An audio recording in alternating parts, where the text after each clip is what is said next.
Eu começo esse vídeo te pedindo para tu voltar para tua infância. E a pergunta que eu te faço é: qual era o sabor de suco, tangue, favorito que tu tinha? O meu era de uva.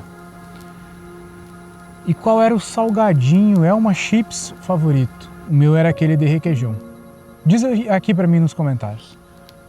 Tu consegue ter uma lembrança da tua primeira infância, do 0 aos 5 anos, algumas lembranças significativas?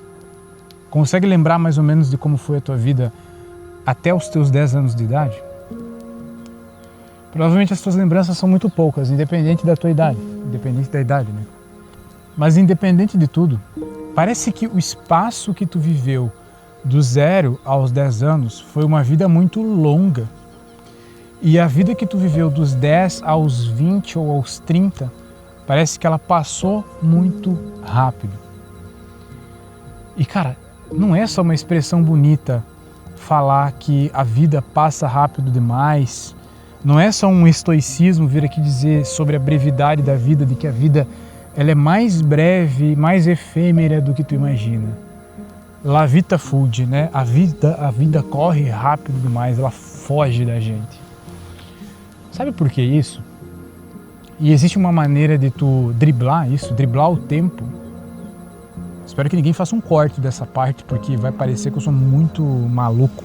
Mas existe uma maneira de driblar o tempo. E na nossa infância, eu percebo isso muito agora, porque eu tô com um filho pequeno e percebo que todas as coisas que ele faz, ele está fazendo pela primeira vez. Caminhar pela primeira vez, mexer as mãos pela primeira vez, coçar a cabeça pela primeira vez, tudo é pela primeira vez. O que dá uma sensação de descoberta. Tudo no começo da nossa vida, infância e pré-adolescência, tudo é feito meio que pela primeira vez ou pelas primeiras vezes. O que faz com que tudo seja uma grande descoberta, e descoberta sempre é algo bom. Sempre é algo que a gente aproveita. Depois de um tempo, todas as coisas a gente meio que já sabe, o que passa a ser um pouco entediante. Desde conhecimentos, assuntos, até acontecimentos, fatos, experimentar as coisas. Tudo a gente já conhece, tudo a gente já sabe, não tem mais nada novo a ser descoberto. Por isso que uma pessoa, quando ela vai passando a vida, né, por ela vai sorrindo cada vez menos, ela vai tendo cada vez menos sensação de descoberta e a vida parece ficar mais chata. Talvez também seja por isso que dizem que as pessoas mais inteligentes são as pessoas mais ranzinzas, porque ao ficar mais inteligente, tu sabe das coisas e nada mais é novo para ti, nada mais vira uma descoberta. Pode ser que sim, né? Pode ser que não também. Mas o assunto aqui, a raiz aqui é driblar o tempo.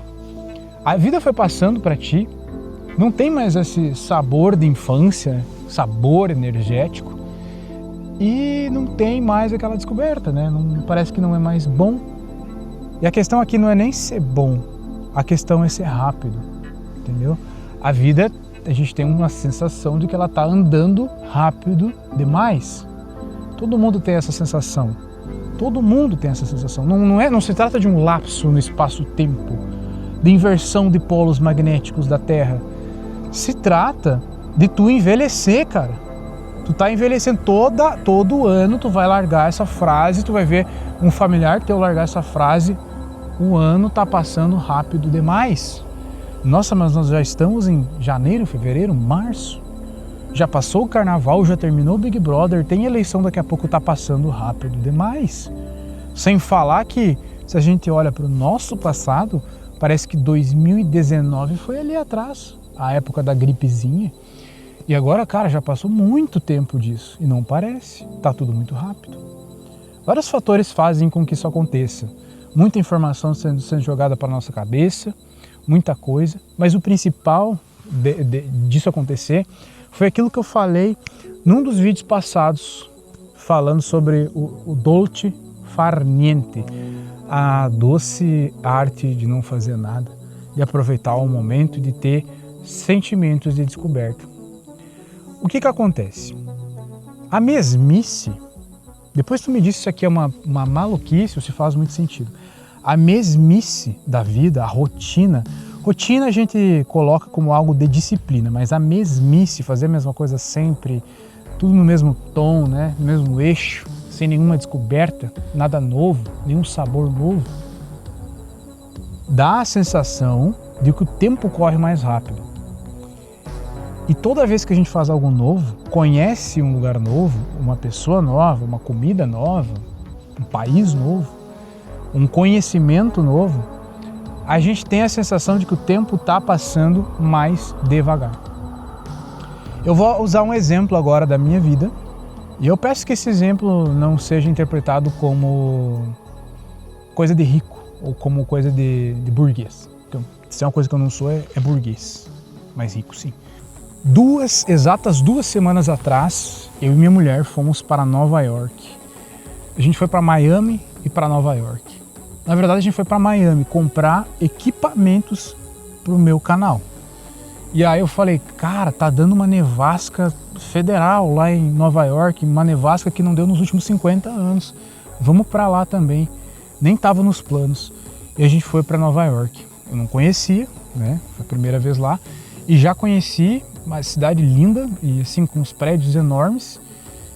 Só que abaixo de neve, numa situação muito única. Então a viagem ela foi muito mais legal do que eu imaginei que fosse. Nós fomos imaginando uma viagem cansativa, vir à noite em aeroporto, compra equipamento, volta para casa, mas foi uma coisa de descoberta, né? Foi algo incrível, muito legal. E essa viagem ela durou em Nova York 2 dias e meio. A gente voltou de lá com a sensação de que a gente tivesse ficado 2 semanas lá descobrindo tudo. Não só pelo fato de que a gente acordava cedinho e ficava na rua até as meia-noite descobrindo tudo. Não é só isso. Mas é que tudo sendo novo, tudo sendo uma descoberta, aquele sentimento de infância mesmo, né? Tô olhando, olha como é que esse negócio funciona, olha como a neve fica quando tu... Sabe? Olha um lago congelado. É tudo muito lindo. E aí tu tem a sensação de descoberta. Cara, a sensação que dá é que tu meio que pega o tempo passando por ti e espicha ele. Tu espicha o tempo, ele passa mais devagar e tu consegue aproveitar melhor. Essa não é a primeira vez que eu tenho essa sensação. Sempre tenho essa sensação quando eu viajo para um lugar que eu gosto. Porque não é toda viagem que fica tão legal assim. Eu viajo bastante e eu interpreto viagens como um espichamento de vida e como buscar descoberta. Eu interpreto assim. Então a gente viaja para lugares, e inclusive viajo muito de carro justamente porque a viagem demora mais, e aí eu espicho mais o tempo e parece que eu tenho a sensação de que eu estou vivendo mais. Foi muito nítido para mim isso nessa última viagem, e a gente voltou para casa, né? E quando veio, a gente piscou o olho, já fazia 1 semana que a gente tinha voltado de Nova York. Hoje pisquei o olho de novo, já fazem exatas 2 semanas que eu voltei de lá. Cara, é sensacional e assustador ao mesmo tempo como uma coisa pode ser, tipo, como o tempo às vezes pode passar rápido e como ele pode passar devagar. E a gente tem essa sensação, né, cara, quando uma coisa ela tá boa, o tempo ele se desliga. No sexo, por exemplo, o tempo ele se desliga, a gente não vê o tempo passar. Jogando um PlayStation ou um jogo que tu gosta muito, o tempo se desliga, a gente não vê o tempo passar. Só que tem um ponto que ele se desliga mais ainda, que é quando tu tá descobrindo algo novo. E aí, ele não só se desliga, como ele passa lentamente, em câmera lenta. E quando tu pisca, volta para tua realidade, vive numa mesmice, faz as mesmas coisas todos os dias, e o tempo parece se esgotar. Me diz uma coisa, tu tem essa sensação, já teve essa sensação? Tenta lembrar da última viagem que tu fez, que tu descobriu algo muito legal. Não foi assim? Não foi exatamente assim que aconteceu? Lembra da última vez que tu fez sexo? Não é assim? Não parece que o tempo se desliga? Aí vem a pergunta, tá, Copinho, onde é que tu quer chegar? Eu só quero te dizer que o tempo passa rápido mesmo, que à medida que tu vai vivendo passa cada vez mais rápido, vai morrer logo ali na frente. E que viagens e descobertas, coisas prazerosas, fazem o tempo passar mais devagar e, portanto, faça coisas assim para ter uma vida mais longa. Ou pelo menos uma percepção de uma vida mais longa. Eu sei que tu vai falar, tá, beleza, mas não é todo mundo que tem a condição. Eu sei. Só que tem coisas que tu pode adicionar na tua vida que viram uma espécie de ritual. E eu falo disso há muitos anos, cara. Tu tem que ter no mínimo 3 rituais por dia que sejam sagrados, em que tu não faça, ou que tu faça os rituais, ou que tu não faça nada. Esses rituais pode ser, por exemplo, a prática de uma forma de arte. Se tu toca um instrumento, se tu canta, sei lá. Pode ser ler um livro, ou estudar alguma coisa, mas estudar, não ficar vendo coisa besteirada, não. É estudar. Que tu tenha a sensação de estar descobrindo algo novo, um mundo novo, e aquilo te gere prazer. Ou pelo menos tu ter a sensação de, cara, toda manhã eu vou tomar um café antes do sol nascer. Para os gaúchos eu vou tomar um chimarrão antes do sol nascer. E aquilo vai ser um ritual sagrado. Um ritual sagrado de prazer, não prazer hedonista, mas um prazer sereno, para que a tua vida dure mais. E aí tu vai chegar no final do teu dia com 3 rituais implementados, sendo um deles leitura, outro deles academia, treinar, né, um café, uma coisa prazerosa, conversar com alguém, ter este dolce far niente na tua vida. Tu vai ter a sensação de ter um dia produtivo, um dia longo, sabe, um dia longo, cara, e que um dia que valeu a pena. Aí tu não vai ter medo de morrer, que é o que todo mundo tem, né, mesmo que não admita, mesmo que seja cristão. O cristão diz que não tem medo de morrer, mas tem. Tu não vai ter medo de que a vida acabe logo, que a vida termine, que a vida passa rápido demais. Vai eliminar o medo. Uma coisa vai levar a outra. Enfim, cara, tu entendeu o que eu quis dizer, né, meu bruxo? Dá pra gente espichar o tempo, vivendo mais o momento presente. Faz o teste. Deixa um Ecopinito aqui.